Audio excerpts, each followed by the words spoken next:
Back in his office at the rear of the chambers, Shire Clerk Shifty produced a large white handkerchief from his pants and, removing his thick glasses, blew his nose. Christ, he thought, things were tricky. Trickier than they had been since he had fled his home in New Zealand 25 years ago. He had landed in Brisbane, working as a stoker on a slow-moving cargo ship with the arse out of his pants and nothing but a few dollars and his passport in his pockets. Slapping his money on a rank outsider in the last race at Eagle Farm Racecourse, he got lucky and won a bundle. Rushing to the bookie to collect his winnings, he sent a good-looking woman coming the other way, flying. He helped her up and, feeling generous after his big win, invited her for a drink at the bar where they celebrated, knocking off several bottles of wine.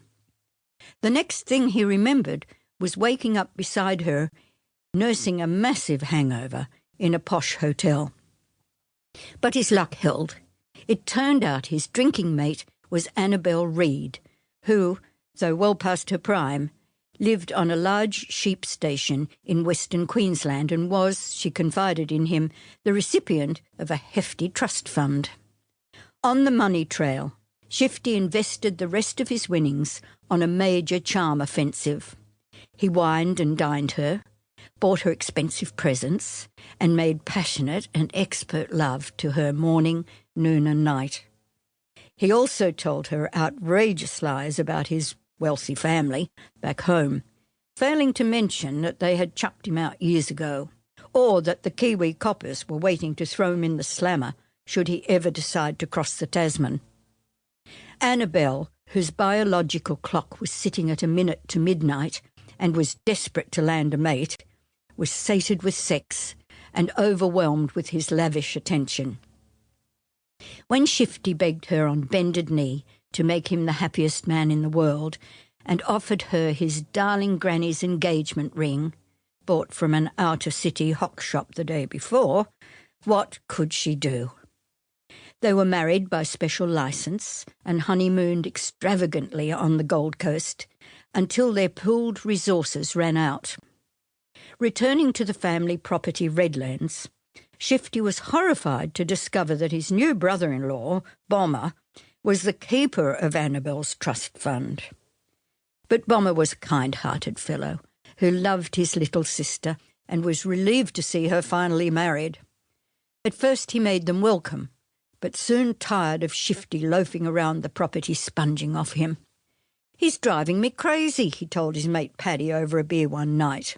"Wants to do the accounts, tells me how to run the place, wants me to build them a new house, want, and does bloody nothing all day. Can't even ride a bloody horse.